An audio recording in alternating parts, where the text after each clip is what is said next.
the United States Naval Academy, the United States Air Force Academy, the United States Military Academy at West Point, the United States Coast Guard Academy, and accompanied by the United States Army Herald Trumpets.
Folks, 2 o'clock on Monday.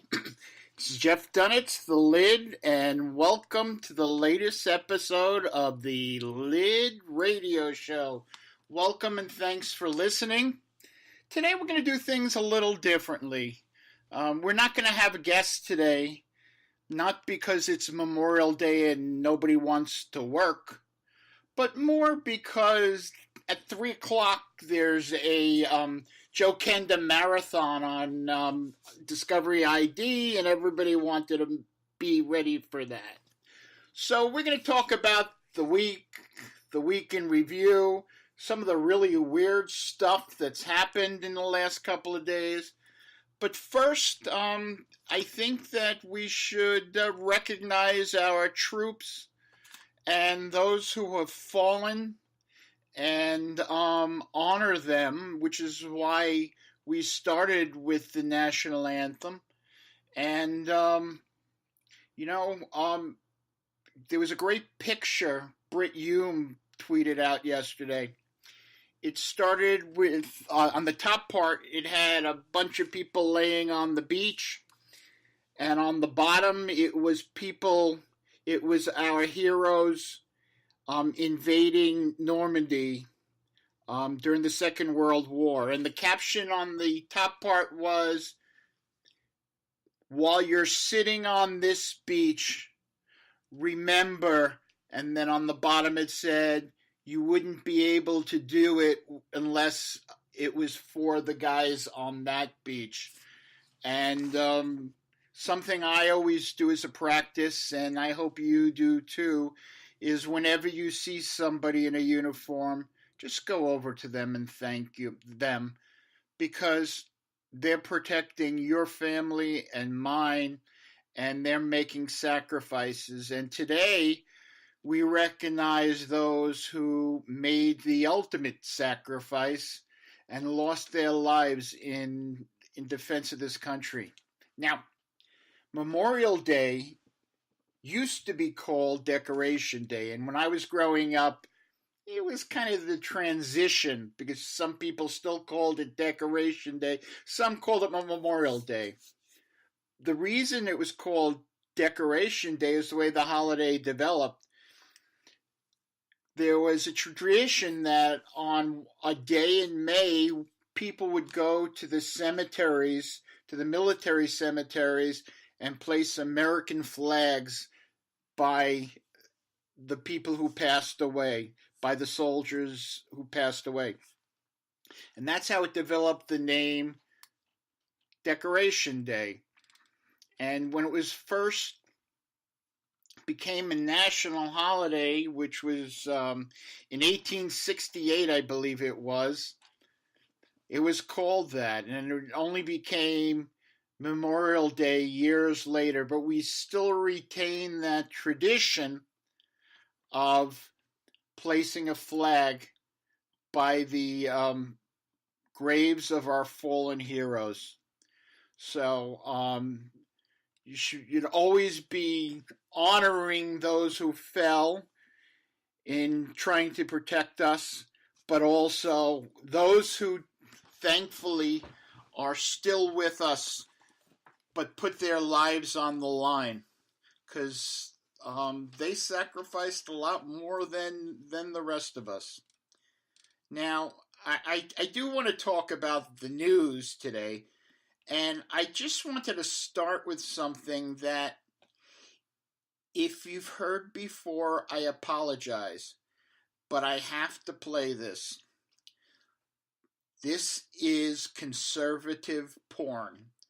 No, it's not someone taking off their clothes like yesterday at the Libertarian Convention, where this guy running for the chairman of the party came up wearing his birthday suit.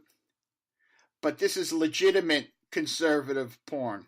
You see, one of my favorite veterans is Tom Cotton, who is a junior senator, and he's big on defending our country and really defending our soldiers, making sure they get what they need. Now, the problem is, when you're a junior senator, one of your duties is to get up early, and you become the president of the Senate in the early morning when it first opens and no one else is around. But that's also when the majority leader and the minority leader make their opening speeches of the day. After all, the Senate is supposed to be a deliberative body.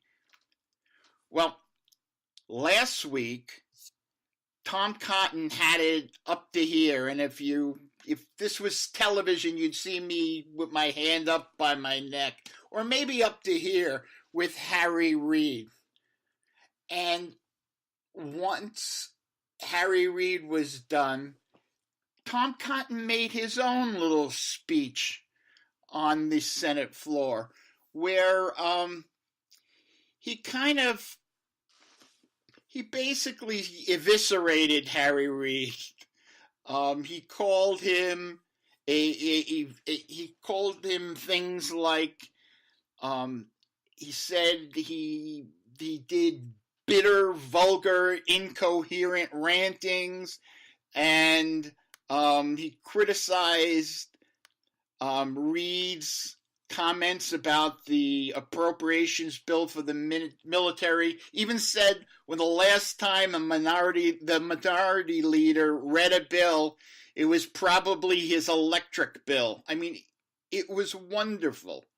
Okay, even at one point, Reid must have said nasty things about John McCain, because when Tom Cotton got up, he said he criticized Reid as a man who in the April 2007 came to this very floor before the surge reached its peak and said the war was lost when hundreds of Americans were being killed in Iraq every morning, and I was carrying their dead bodies off an airplane, and it was an outrage. It's an incredible 2 minutes, and enjoy it because I did. Mr. President. Senator from Arkansas. It's an honor to serve in the Senate. It's an honor to serve the people of Arkansas. I would never complain about the tasks that we're given. There is one small burden I bear, though. As a junior senator, I preside over the Senate. I usually do it in the morning, which means I'm forced to listen to the bitter, vulgar, incoherent ramblings of the minority leader. Smack. Normally, like every other American, I ignore them. I can't ignore them today, however. The minority leader came to the floor, grinding the Senate to a halt all week long, saying that we haven't had time to read this defense bill, that it was written in the dead of night. We just had a vote that passed 98-0. It could have passed unanimously 2 days ago. Let's examine these claims that we haven't had time to read it. 98-0, and in committee, all the Democrats on the Armed Services Committee voted in favor of it. When was the last time the minority leader read a bill? It was probably an electricity bill. What about the claims that it was written in the dark of night? It's been public for weeks. And this coming from a man who drafted Obamacare in his office and rammed it through this Senate at midnight on Christmas Eve on a straight party line vote? To say that the senator from Arizona wrote this in the dead of night, slipped in all kinds of provisions, that people didn't have time to read it, that is an outrageous slander. And to say that he cares for the troops, how about this troop and his son and his father and his grandfather, 4 generations of service? He's pointing to include McCain. Almost 6 years of rotting in a prisoner of war camp. Say that he's delaying this because he cares for the troops? A man who never served himself?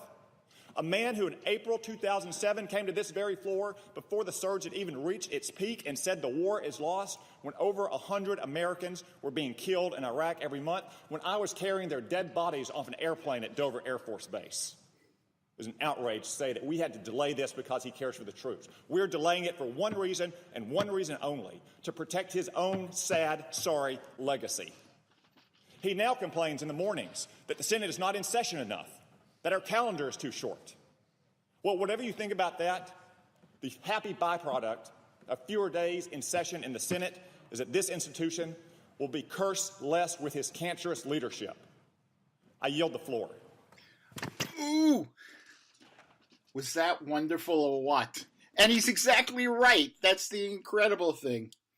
Now, you might remember when Chris Christie first came into the office in New Jersey, every speech of his we used to call conservative porn.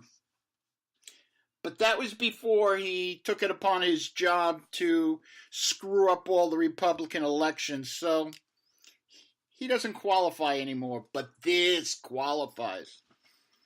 Now, let's get to the real big story of this week.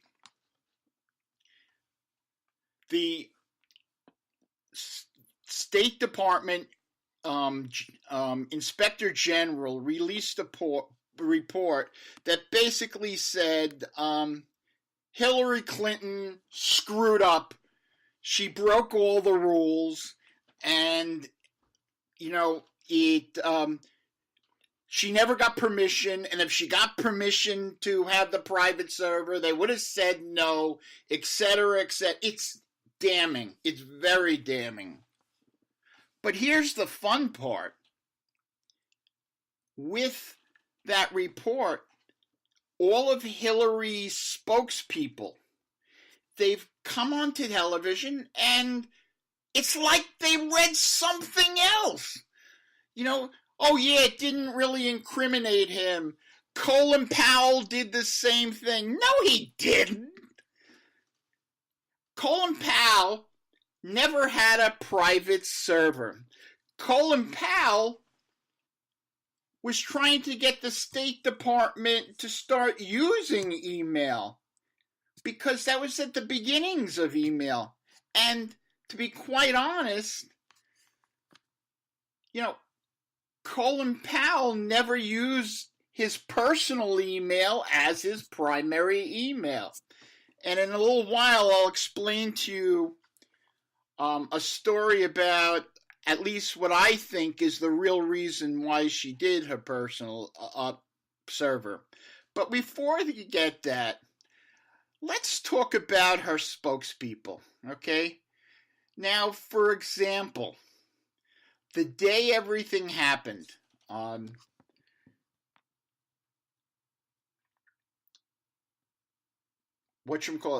Brett Baer had one of her spokesmen on talking about it, and it was quite amazing. But I don't have that one. But what I do have is the day after, where Morning Joe and Mika, who she adores Hillary, she worships Hillary.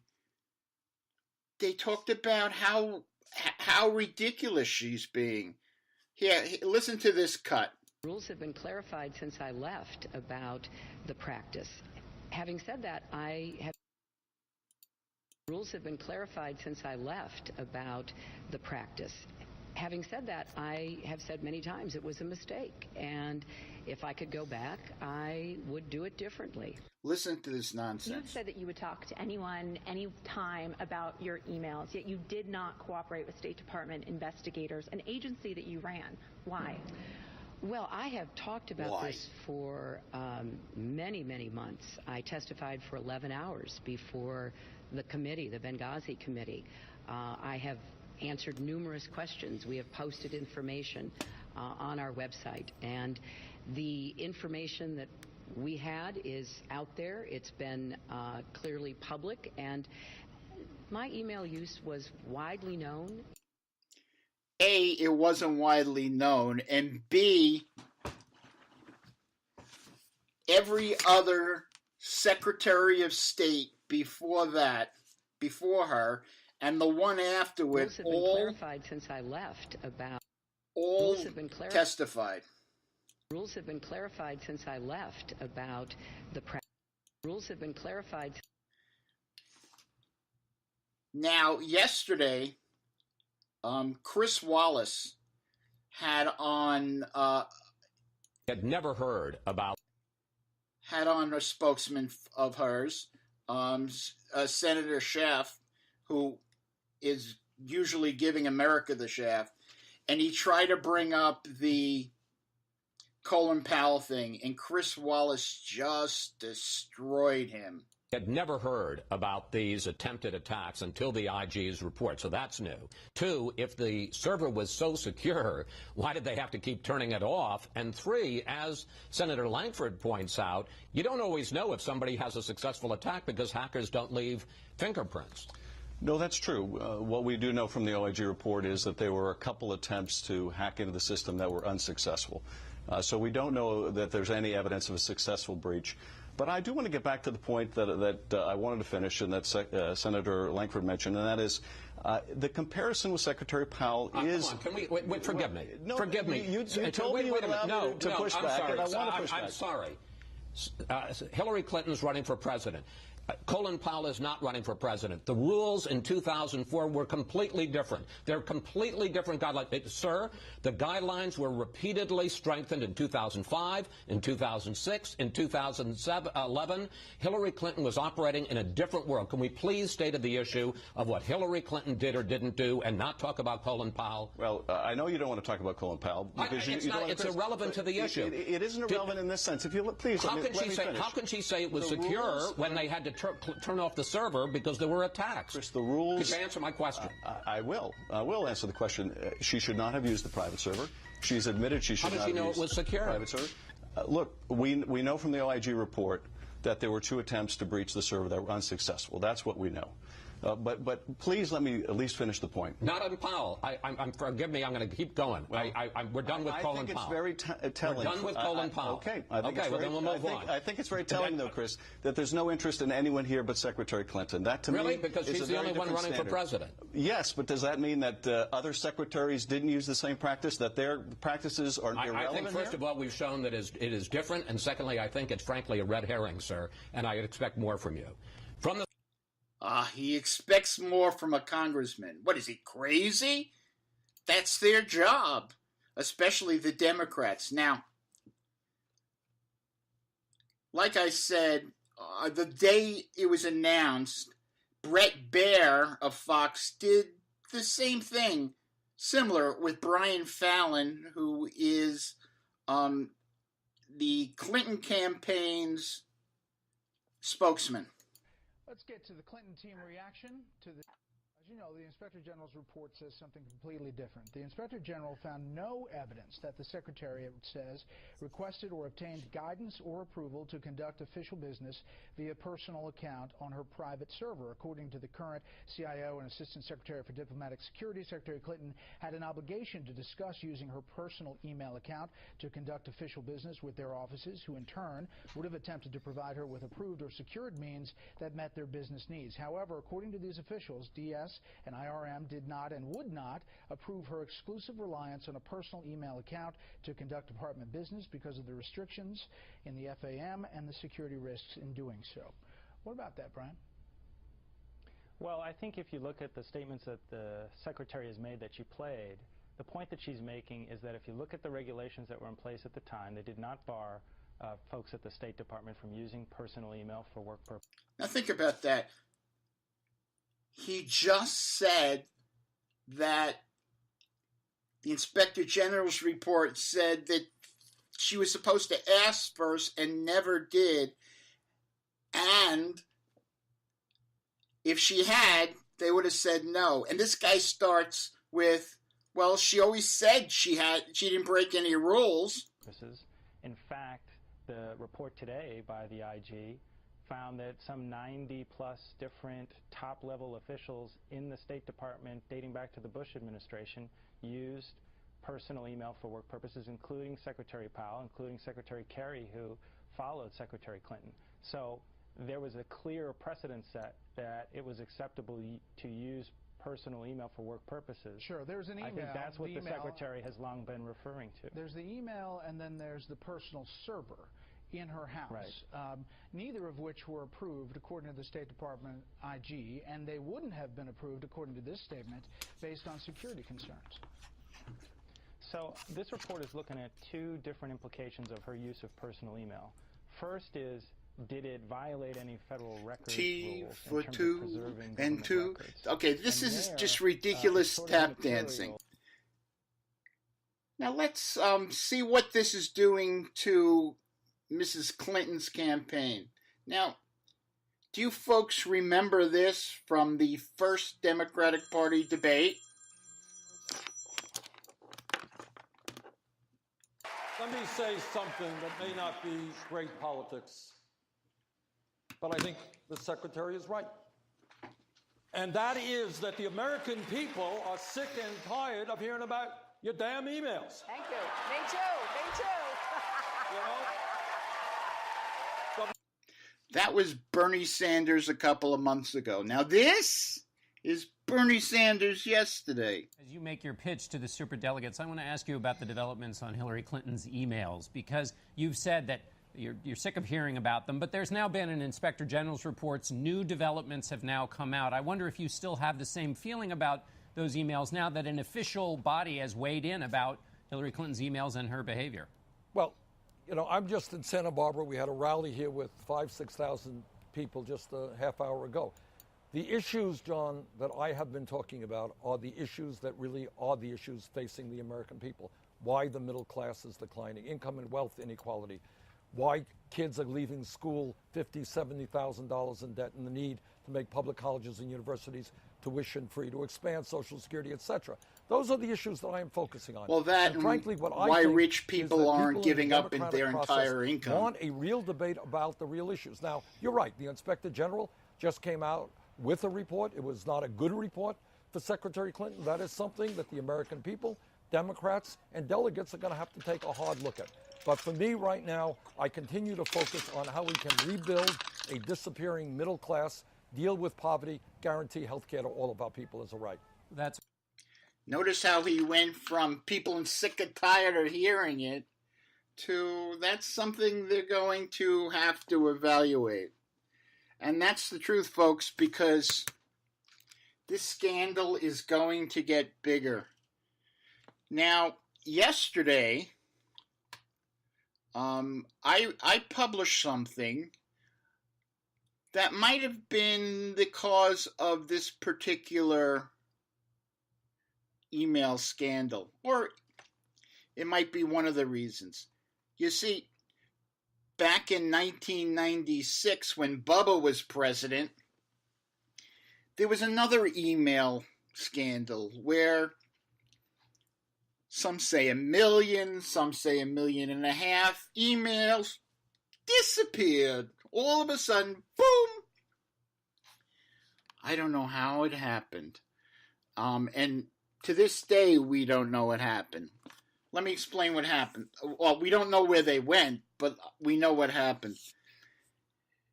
There was an email system created by an affiliate of Grumman. And what it did was it automatically recorded and filed every email sent by the people on a specific server. Somehow, in the middle of 1996, it got turned off. So, and not all of them, just one of them, Mail Server 2, which not only was the president's email, but included the people like Blumenthal, Sidney Blumenthal, who's now Hillary's friend, Rahm Emanuel, you've heard that name, Cheryl Mills, who is now Hillary's chief of staff, who's been implicated or at least asked to testify about Hillary's email. Then you have Lanny Brewer, Paul Begala, John Podesta, who is running Hillary's campaign, and of course Bubba himself. Now, why is this important? Well, at the time the emails were lost, the special prosecutor was asking for those particular emails about Monica, about Filegate, about the Travelgate, all that kind of stuff. And boom, they weren't there. Because somebody, I guess accidentally, because no one in the Clinton administration would do something like that on purpose. And the House Oversight Committee was also trying to get those automatic records for other reasons, for other investigations. But I don't know how that stuff happens. And it only happens around Clinton or Obama. But the records were lost. And if you go to my site, lidblog.com, you can get the entire scoop. But here's the interesting thing. This, at the time, was a big scandal that we've all, forgotten about. Oh, by the way, it was called Project X, and it's really funny. The reason why it was called Project X is that the people from Grumman who were working on it and figuring out what happened were warned by one of the White House counsels if they spoke about it in public or outside of the White House, they would be thrown in jail. So they would actually, when they wanted to talk about it, they snuck over to the Starbucks around the block from the White House. And the X-Files were big at the time, so they jokingly called the whole thing Project X because, don't trust anyone, just like the X-Files. Anyway, those 1.5 million emails were, despite all the investigations, were never found. And like I said, if you go to lidblog.com, you will see a post called The Clintons' First Email Scandal, and you can get all the details. This really has to be the most corrupt candidate for president ever. And I'm not even being political.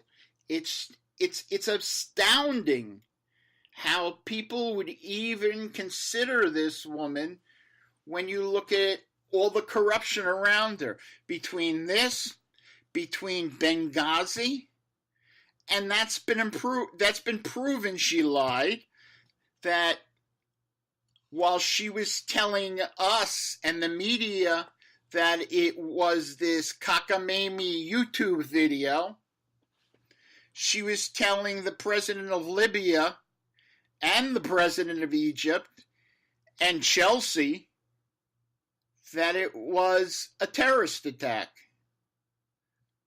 It's incredible how stupid these Democrats really believe we Americans are. We're not, guys. And we're fighting back. Now, while we're fighting back, I want to play a little ditty. Let's talk about the other side for a second. I want to play this little ditty that's really used to be one of my favorite columnists, but, well, it's Bret Stephens from the Journal. Listen to this. He was on Fareed Zakaria's show yesterday. You've written eloquently against Donald Trump from the beginning. The rest of the Republican establishment has pretty much collapsed and surrendered and entered his not particularly warm embrace. Yeah.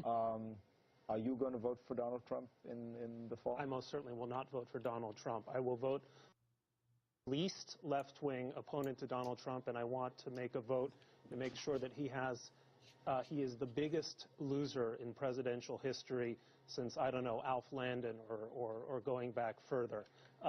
It's important that Donald Trump and what he represents, this kind of ethnic, quote, conservatism or populism, be so decisively rebuked that the Republican Party and Republican voters will forever learn their lesson that they cannot nominate a man so manifestly unqualified to be president in any way, shape, or form. So they have to learn a lesson in the way perhaps Democrats learned a lesson from McGovern in '72. George Will has said, let's have him lose in 50 states.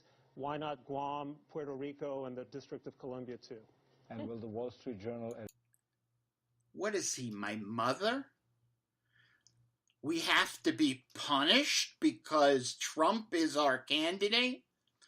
Who the hell is he? I can say hell, this is internet radio, right? Who the hell does he think he is? We have to be punished. He still doesn't get it. And look, I wasn't a fan of Trump. I'm not still a great fan of Trump, but between Trump and Hillary, I'll take Trump 10 times. But here's the point. We were being shoved with policies we didn't agree with. While everyone was saying grant amnesty to the illegal aliens or let them in, we were saying no, and then everybody ignored us. Everybody. That's why you have a Trump. Because he's promising the stuff that we wanted and everybody ignored. So you're going to punish us for having a political opinion, for deciding what's best and right for our family. It's incredible. It's incredible how these elites are, and I won't say, party elites because there's nobody who controls the party. Reince Priebus, everybody thinks he has so much power. He's really just a committee chair. And he keeps having to pull together all these parties and all these people. But he doesn't have the power to pick candidates, folks. Okay? So there isn't a Republican establishment picking candidates. I'm sorry. On the Democratic side, that's a little different. Yes, there is, but we'll get to that. But people like Bret Stephens are idiots. They still don't understand what created Donald Trump. Besides his parents, that's a different story. What created Donald Trump is that, and I'll say it again, the programs that Americans wanted, the popular programs, were thrown out by our leaders of both parties. And the things we didn't want, they were trying to shove down our throat. And it's not just on our side. In a different way, the Democrats are doing it with Bernie. It's still a popular uprising. Of course, theirs is really stupid. Okay, it's let's eat the rich for dinner. But it's still the same thing. Trump wants to build a wall between us and Mexico. Bernie wants to tear down a wall. Wall Street. But it's all the same thing. It's that government isn't listening to us. And the reason why Trump is doing well is because he seems to be expressing what we want. And somebody who's just so smart about foreign policy like Bret Stephens that I have to read every time his column's out, I can't believe how stupid he can be in politics. Because that's a really stupid thing to say. Punish the people for voting the way they wanted. That's idiocy. And I'll tell you right now, unless wacko things happen, and it looks unfortunately that they might, Trump has a good chance of winning. Now, another thing that happened yesterday is that Bill Kristol, another name I used to respect, promised that sometime over the weekend he'll be announcing a third-party candidate who will be a very qualified conservative. In other words, what Bill Kristol is doing, he's ensuring that Hillary Clinton becomes president. Because a third-party candidate will, at least under these circumstances, won't win. Especially since you can't get into all these states. So what he's trying to do is steal enough votes or states away to throw to make sure nobody gets the 270 electoral votes and throw it into the House of Representatives. It's lunacy. Do you remember Ross Perot? Do you know how many states he won? He won as many states as I did. That would be 0. Okay? So what Bill Kristol is trying to do, at best, is throw the thing into the House of Representatives, and they'll never pick Trump or Clinton. So what he's trying to do, at his best, is to deny the people the vote. Because, oh, that's my dog, my little one. Because at best, his third-party candidate will finish third. So he's hoping if he throws it into the House of Representatives, the person who finished third will become president. Hey, way to go, Bill. That's stupid. But I doubt that will happen. If he comes out with a third-party candidate, what's more likely to happen is it'll split the Republican vote even more than it's been done. Even more than the supposed Civil War has done. And what it'll do is make the crook that we just talked about, who has 2 email scandals under her record, who lied to us about Benghazi, who possibly may even be responsible for the 4 dead people in Benghazi, who lied once when she said she got off the plane in Bosnia and she had to run because she was under fire. And if you look at the video, there were no shots fired. She was able to walk and smile, etc. So, what Bill Kristol is telling America is we'll give you a choice. We're either going to make sure you elect this criminal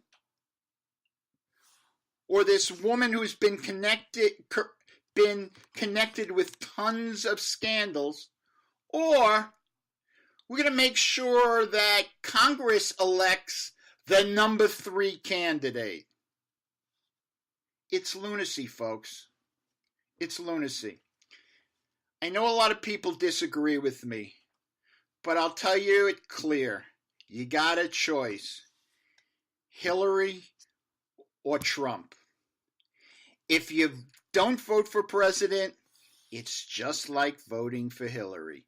If you vote for a third party, it's just helping Hillary.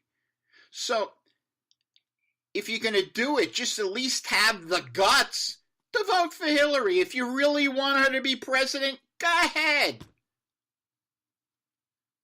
But don't give yourself this sort of moral cover by saying, no, I'm voting for a third party. And then there's Gary Johnson, the Libertarian candidate. Now, the only thing exciting to happen at yesterday's Libertarian convention was, like I said, the guy running for chairman of the party running up to the platform naked. And that wasn't too exciting either, to be honest. Let me tell you some things about Gary Johnson. I saw him speak at CPAC this year. First of all, he was probably the most boring speaker I've ever heard in my life. So, in that sense, he'd be good because he'd probably be helping the sleep patterns of millions of Americans. Okay, his vice presidential candidate was comparing people to the Holocaust. Another idiot. And I don't use that word a lot, but I'm using it a lot today. Okay? I have relatives with numbers on their arm that were tattooed by Hitler. Unless somebody puts tattoos on people's arms, unless people rounds people up in concentration camps, tells them they're taking a shower, and then gasses them till they're dead, then they're not Hitler. They're not Nazis. And any other description is just plain idiotic. That's the Libertarian Party for you. And I'll just add that Gary Johnson is pro-abortion and anti-Second Amendment. I could never vote for the guy. I could never vote for him if he was on the Republican line.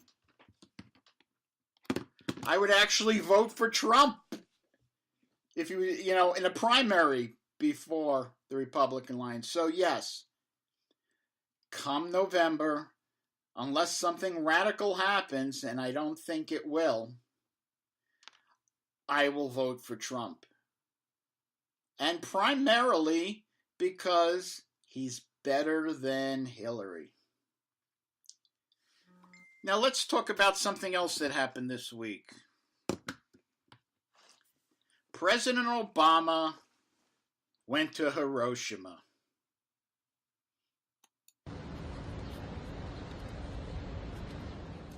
Why do we come to this place, to Hiroshima?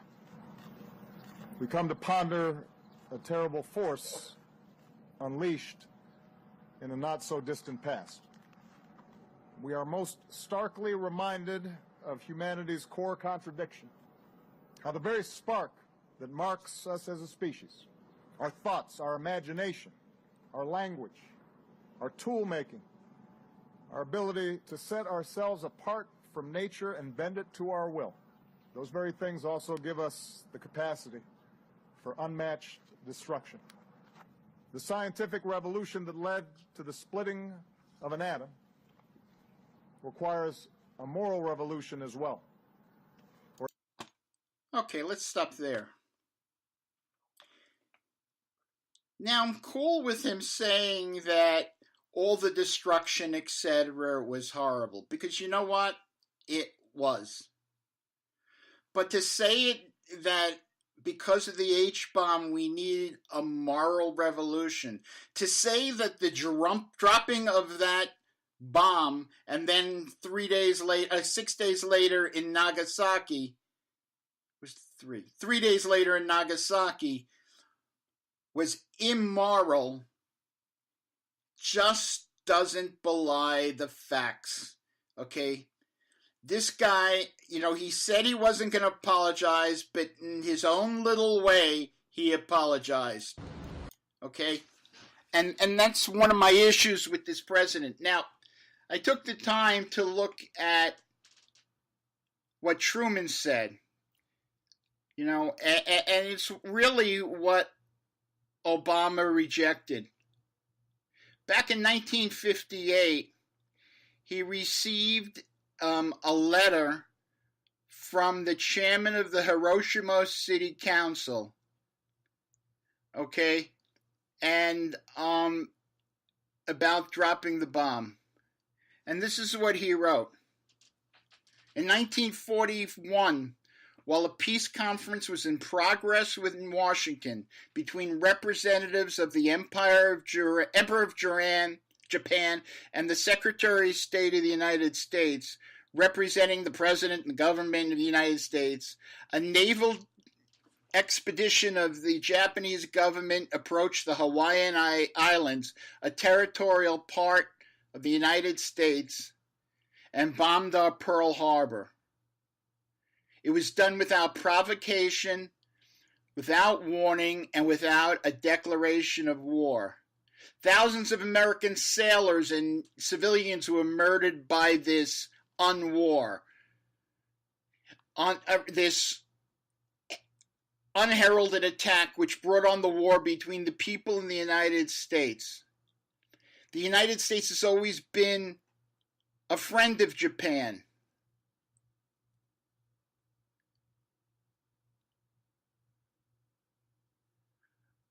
But they ignored that. It was a unnecessary and horrible act. And then he goes on to explain that he did warn Japan before. He made a demand for total surrender, and they said no. He said that if they don't surrender, the greatest explosive force in history of the world would be raining down upon them. And after the dropping of the bomb, they still said no. Now, according to Truman's figures, the dropping of the two bombs saved 125,000 Americans and 125,000 Japanese soldiers and countless other Japanese children if we had to invade the mainland. And I gotta tell you something, it makes me sick. Absolutely sick to hear people question the use of the bomb. It's not the first thing we should have done, which it wasn't. But at that time, as the only country that had it, as we were about to send 500,000 people or 1 million people to invade Japan in a battle that was sure to cause hundreds of thousands of American deaths. Harry Truman had no choice. And for this president to imply that there was something immoral about the choice that Harry Truman made just makes me want to puke. I have to tell you, folks, just makes me want to throw up. But then again, so much of what this president does makes me want to throw up. Now let me bring up quick one more issue that was big last week. Kind of died down. It's been like 2 weeks since they had the CEO of Facebook meet with all these conservative gurus to get Facebook to stop discriminating against conservatives. Let me tell you what's happened since. First of all, we all know they promised to make some changes, but none of those changes fix the biggest part of the Facebook censorship problem. It's not what they do with the big news sites. It's what they do to the people like you and me. How they're constantly blocking, how they're blocking our posts on our individual sites, how they're putting us in the penalty box for 30 days or so, just for saying something they don't like. One example I gave last week in the show was Todd Starnes of Fox, who got put in the penalty box for saying something really horrible. He said, Jesus saves. Oh my God. Isn't that horrible? Well, he did say other bad words. In the same sentence, he said, Jesus saves. He mentioned Paula Deen, Chick-fil-A, the NRA, Cracker Barrel, and the Gideon Bible. Now, I am not sure which one caused him to go into Facebook hell, but it had to be one of them. Because that's what they removed, that paragraph. Now, here's something that happened last week. So, a post from someone named Disdain for Plebes, had a post removed. And all it said was that Donald Trump is not anti-Muslim, he's anti-ISIS, and, you know, it goes on in that he says nothing bad about Muslims, nothing. And it ends with, who is willing to sacrifice their family's safety for the sake of political correctness? Are you? That was removed. So, the moderator of the site, the individual website, Disdain for Plebes, wrote something like, oh no, we aren't censoring conservatives, making fun of Facebook. So he was banned and had that message deleted. Okay, and then when Lauren Southern complained about her friend being banned, okay, she wrote, as I suspected, my friend who runs Disdain for Plebes had been banned on all his accounts that run the page, and Facebook delivered his post calling them out for censoring conservatives. This is utterly insane. Not only was Laura, her post, gone, but she was put in the penalty box for 30 days. What is it with these folks? Not only is it that they're still doing it, and I'm not even talking about their trending topics, I'm talking about people like us. But now they're even censoring people like us when we complain about Facebook censorship. Excuse me. And none of our mainstream media, not one, is talking about it. because they're worried about the trending topics, which affects them, and nothing else matters. That's the fun of America, folks, and our mainstream media. Excuse me just for a second. Needed some water. As my friend Ed Morrissey says, you know, it's open source production, and that's what happens sometimes when you're your own producer. By the way, speaking of Ed, if you haven't read his book, okay, Going Red, you're doing yourself a big disservice. It's such a great book. It explains the counties that the Republicans need to win the states that will move the election the other way. So it's a really cool book. I've read it, and I really suggest you do. And we were supposed to have Ed on a couple of weeks ago, and that didn't work out, and we'll have him on again soon. I promise. I'm sorry. You know, and Ed was actually one of the people who today, Ed is a big Joe Kenda fan, and he's probably in his chair waiting for 2.5 minutes from now to watch the marathon. I'm taping it. Anyway, I did decide, though, if I don't vote for Trump, there's somebody else I might vote for who hasn't decided whether or not he's going to run. If you're familiar with Jeff Dunham, his friend Walter, who kind of looks a little like Joe Biden. Maybe I should run for president. You? Yeah, why not? Sure. Yeah, I think I should. I mean, I look like Trump, and if it wasn't for this bow tie, Hillary and I dress exactly the same. So what would be your campaign slogan? I don't give a damn. No, you need one. No, that's it. I don't give a damn.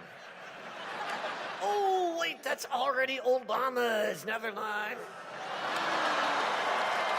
But did you see the White House Correspondents' Dinner the other day where President Obama did all those jokes? Yeah, I did. I turned it on late. I thought Obama was doing stand-up for Def Jam. At the end of his jokes, he dropped the mic and said, Obama out. Problem is, he's not. He's still there. Bernie Sanders has vowed to stay in the race, saying it's still possible to beat Hillary. Wow, this guy's more optimistic than when Hillary was getting married, listening to her husband's wedding vows.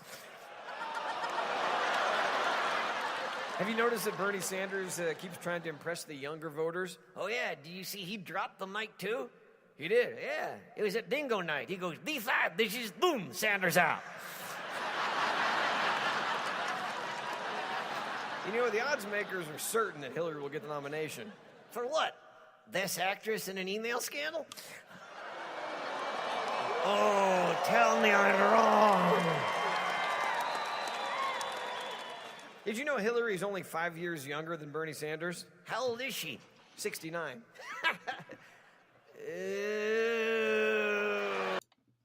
Okay, folks. Thank you for listening, and hopefully you'll be back next week when we'll have another exciting show for you. Thanks again.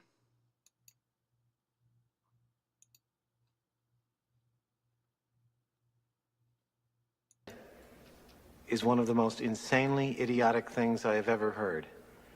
At no point in your rambling, incoherent response were you even close to anything that could be considered a rational thought. Everyone in this room is now dumber for having listened to it. God have mercy on your soul.